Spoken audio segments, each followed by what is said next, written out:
Cari tahu tentang pajak tonton di sini saja. Informasi perpajakan akurat dan terpercaya. Bersama kami, pajak jadi lebih mudah dipahami. Cerita cinta dari Tangerang Timur. Ho, ho, ho, ho, ho, ho. Ho, ho, ho, ho, ho. Ho, ho, ho. Assalamualaikum warahmatullahi wabarakatuh. Halo Sobat Tang Tim, gimana kabarnya hari ini? Semoga Sobat Tang Tim dalam keadaan yang sehat dan bahagia. Kembali lagi di podcast Cerita Tang Tim dengan saya Ikrimah sebagai host. Dan kali ini di episode ini kita akan ditemani oleh Mas Fandi selaku narasumber. Boleh Mas Fandi perkenalkan diri dulu? Halo Sobat Tang Tim, perkenalkan saya Fandi Wanata, saya penyuluh pajak. Coba lagi. Halo Sobat Tang Tim, perkenalkan saya Fandi Wanata, saya penyuluh ahli pajak dari KPP Pratama Tangerang Timur. Terima kasih sudah diajak bergabung di sini. Ya, terima kasih ya Mas ya sudah menjadi narasumber kita kali ini. Ya, senang sekali. Di episode kita kali ini kita akan membahas tentang Cortex. Boleh diinfokan sedikit nih Mas, mungkin di-remind sedikit ke Sobat Tang Tim, Cortex itu apa sih? Nah, Cortex ini adalah sebuah sistem terbaru dari DJP yang mana sistem ini menggantikan sistem yang lama.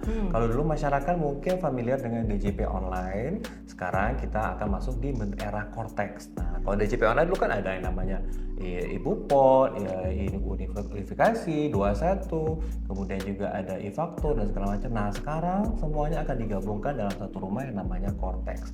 Jadi masyarakat nggak usah bingung lagi nih, saya mau masuk yang mana nih untuk bikin semuanya. Silakan masuk di Cortex, mulai dari pendaftaran, kemudian dari pelaporan dan segala macam layanan atau permohonan administrasi semuanya ada di Cortex. Oke, jadi semuanya sekarang tergabung jadi satu. Iya, dan ini mulai berlaku sejak 1 Januari 2025. Jadi mungkin untuk masyarakat yang masih ingin mungkin untuk melaporkan SPT 2024 masih menggunakan DJP online. Namun kalau untuk SPT 2025 ke atas silakan gunakan Cortex. Oke, baik.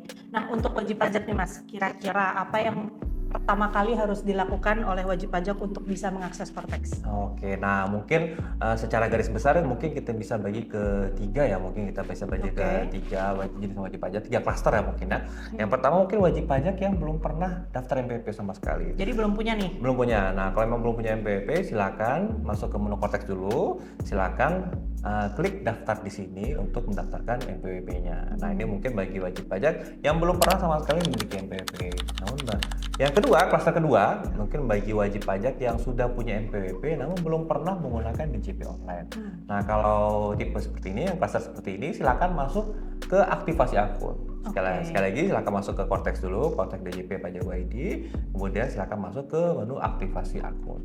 Nah, yang ketiga nih, saya akan nih yang paling banyak di Indonesia nih, bagi wajib pajak yang sudah pernah menggunakan DJP online. Nah, ini lebih mudah lagi nih. Kalau aktivasi lagi, langsung masuk ke menu lupa kata sandi. Tinggal di reset saja passwordnya, kemudian passwordnya masuk ke email atau ke nomor HP, kemudian Cortex sudah bisa digunakan.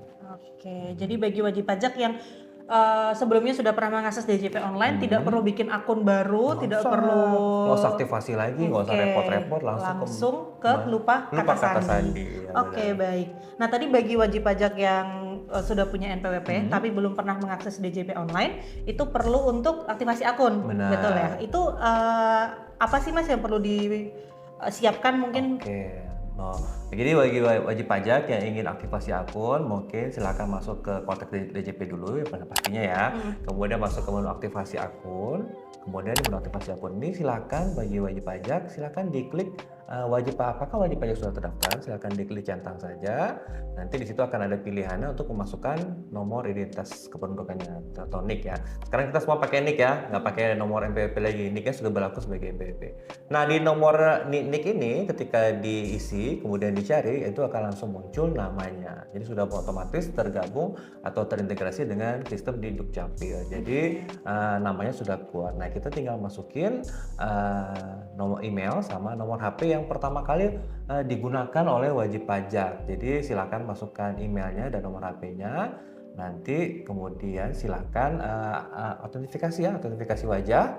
Kemudian juga nanti silakan tinggal dicentang dan kirim, itu sudah teraktivasi. Nah, jadi seperti itu langkah-langkahnya untuk aktivasi. Nah, setelah aktivasi baru masuk ke menu lupa kata sandi. Jadi stepnya mungkin lebih banyak dibandingkan wajib pajak yang sudah pernah login DJP online. Jadi seperti itu.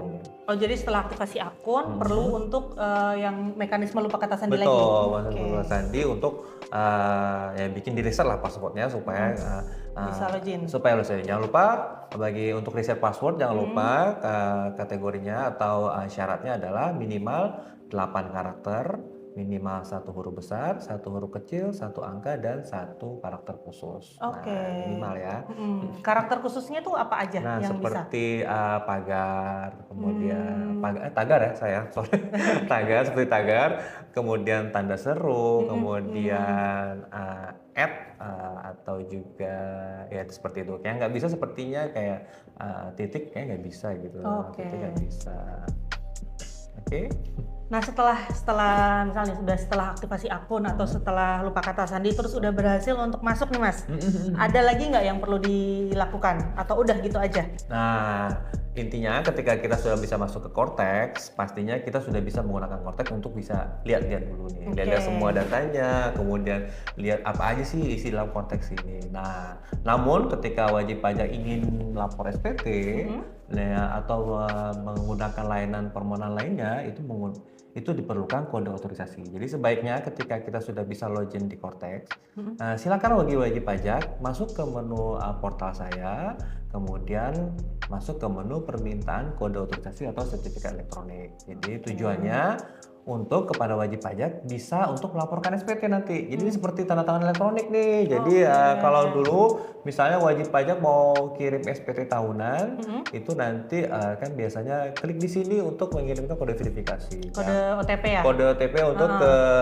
emailnya ke nomor HP. Ini kadang-kadang kan terkendala nih kok nggak nyampe ya gitu. Nggak masuk-masuk. Nah, sekarang itu kita ganti dengan kode otorisasi. Jadinya itu sudah ada, tinggal dimasukkan saja. Nah, jangan lupa nanti silakan dimasukkan kodenya atau passphrase-nya, itu nanti boleh sama dengan password, boleh juga beda.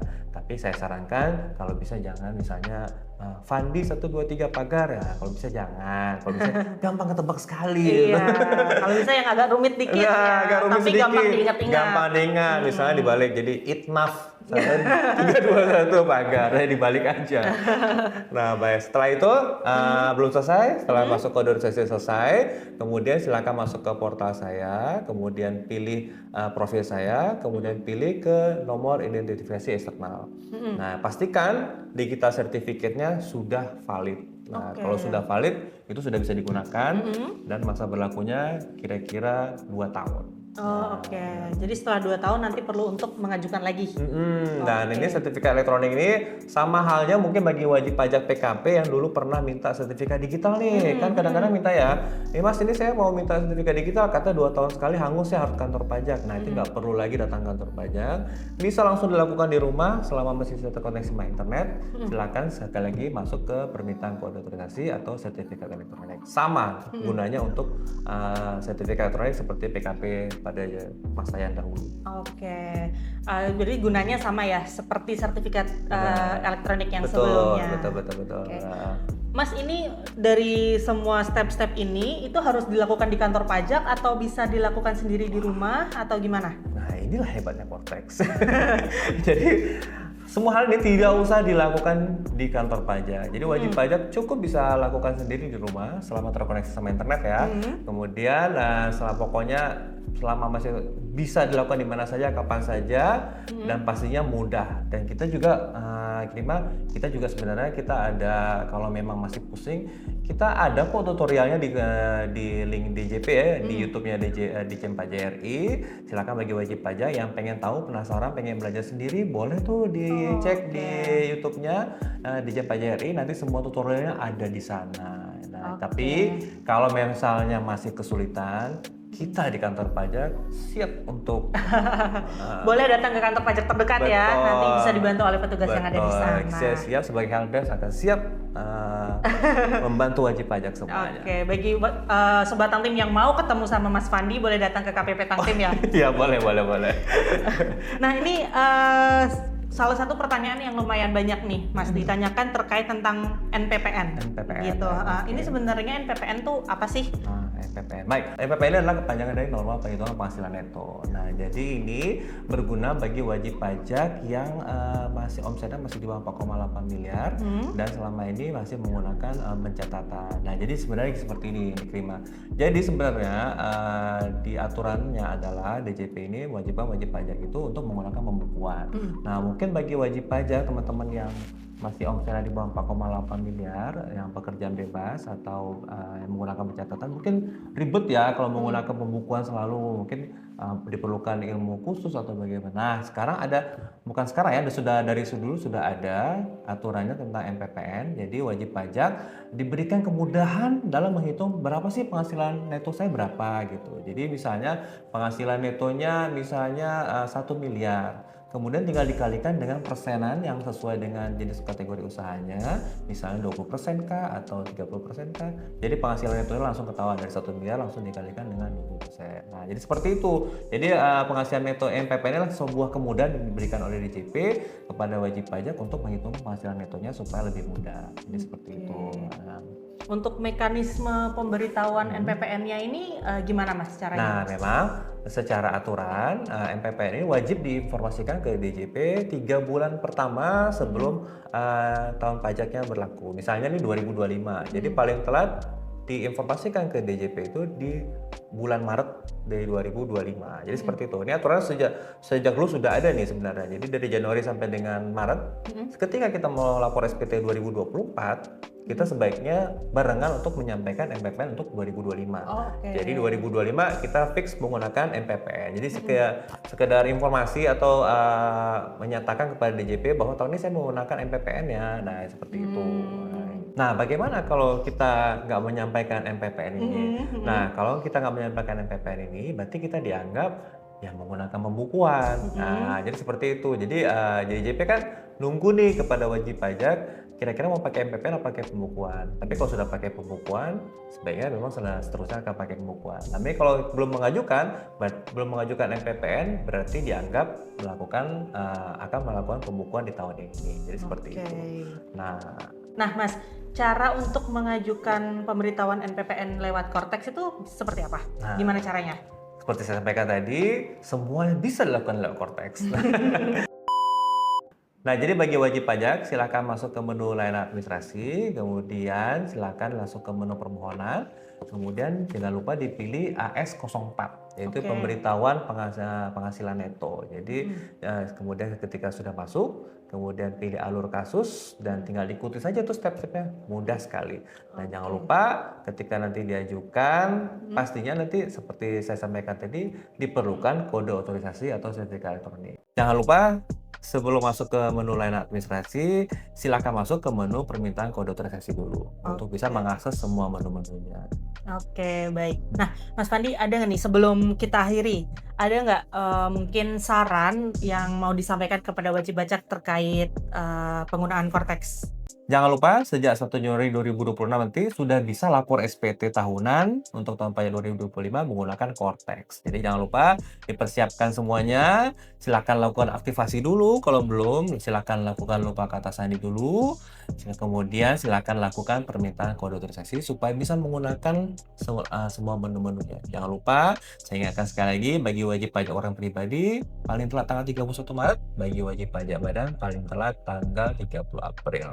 Jangan lupa dipersiapkan semuanya ya, mulai dari bukti potong, lampiran hartanya, hutanya, kemudian semua penghasilannya. Silakan disiapkan mulai dari sekarang. Jadi ketika masuk waktunya sudah tidak buru-buru lagi, sudah tidak terkendala lagi, langsung bisa selesai. Oke, jadi sebelum memasuki periode pelaporan disiapkan dulu ya semuanya. Nanti biar mempermudah wajib pajak semuanya juga. Oke, terima kasih Mas Fandi atas penjelasannya. Sama-sama. Semoga informasi yang disampaikan dapat menjadi pencerahan bagi wajib pajak yang mungkin masih kebingungan atau masih ada pertanyaan ya terkait aktivasi akun Kortex gitu.